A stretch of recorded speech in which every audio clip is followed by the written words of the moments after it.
If you're trying to lose weight, there's really only 5 things you need to buy in order to achieve those goals, and everything else can be found for free online. And it doesn't matter what kind of diet you're following, whether or not you're trying the keto, low carb, high fat, no grapes after 2 p.m. Everything boils down to calories in, calories out. You need to burn more calories than you consume. That's how weight loss is achieved, no matter the diet. And these are the 5 things, if you have these, it makes losing weight 10 times easier. Now, of course, I'm assuming you already have a scale to weigh yourself. Here are the 5 other things. Some of these you might already have, but I'm just gonna show you how you can turn them into a weight loss tool. The very first thing you're gonna need to buy is the Lose It app. There is a free option, but just pay for the annual thing. I think it's like 40 bucks. Pro tip, if you sign up for free, wait until the very end of the trial, then it'll offer you some like ridiculously cheap lifetime membership. I think I got a lifetime membership for like $60. The reason this is so critical, okay, you're doing all these diets. I'm sure you have a specific goal. You want to lose 20 pounds in 12 weeks. Whatever the goal might be, if you want to achieve it, the way to do this, when you download the app, it'll have you put in your current weight, what your goal weight is, and when you want to achieve it, and this is your map. I know it sucks tracking calories. I mean, that's the whole reason you have all these other diets is because nobody wants to track calories. But this is how you get the results faster. And think of tracking calories as a map. You can for sure drive from Miami to New York City without a map, but I'm telling you right now, if you want to get there at a certain time, you have to have a map. And that's what the Lose It app does for you. And I recommend this over the MyFitnessPal app just because the Lose It app is so more intuitive. Like whoever designed this, they're like, how can we make it as easy as possible for people to count calories? The next thing you're going to buy is a food scale. This is so helpful whenever you're counting out your calories. I remember back in the day, my wife and I, we were counting out crackers because she had me on some sort of diet, and it was like 13 crackers to a serving. But then you get to the point where you're like getting quarter-sized crackers and you're like, oh my gosh, I gotta put 4 bigger crackers together because I want to eat as much food as I can. Well, that eliminates,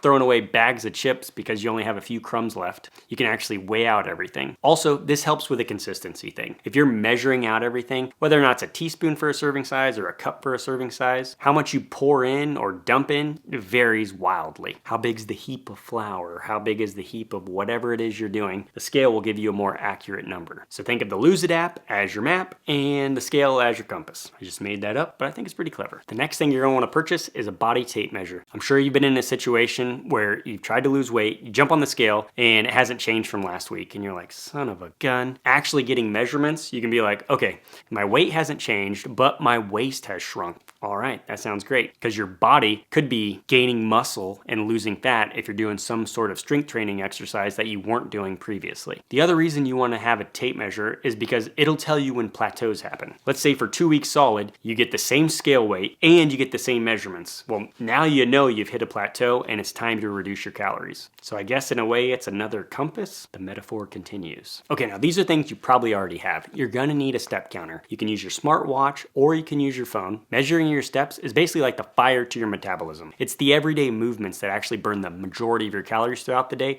It's not the formal exercise. So if you can go ahead and get a baseline amount of steps of how many you do every single day and make sure you don't deviate, that way at the end of the week, if all of a sudden, you haven't lost any weight, you've reached a plateau, you're like, okay, it's not the movement that's the problem, it's the eating, it's the calories. Because you don't want to be in a situation where you're like, okay, I haven't lost any weight in a week, I'm gonna go ahead and cut my calories. All the while, you haven't been tracking your steps. So maybe you're really busy at work this week, so you've been sitting at the desk rather than up and moving around, which you normally do. This just gives us another compass to our map so we know what to do if our progress starts to stall. The next thing you need to buy, and I'm sure you already have, is a phone so you can take photos, or just get an old-fashioned camera. You need to take before photos. I don't know about you, but I am so motivated whenever I take a before photo, because then I'm like, okay, I'm starting a program. Take a before photo, and I'm gonna have an amazing after photo. Because the mirror can lie to you day to day. You can be like, man, I feel like I haven't made any changes. And then you can go back to that reference point. You're like, okay, wow, I have made some changes. Or in a situation where the scale goes up and you're like, man, my face is looking thinner though. You just want these nuggets of information because once again, you are a person who wants to lose 20 pounds in 12 weeks or whatever the weight might be in the time frame. And that's why these 5 things are what you want to buy if you want to guarantee weight loss. If you have all these items and you just need a plan to get started, there's a free one in the description below. Otherwise, YouTube thinks you're going to like this video.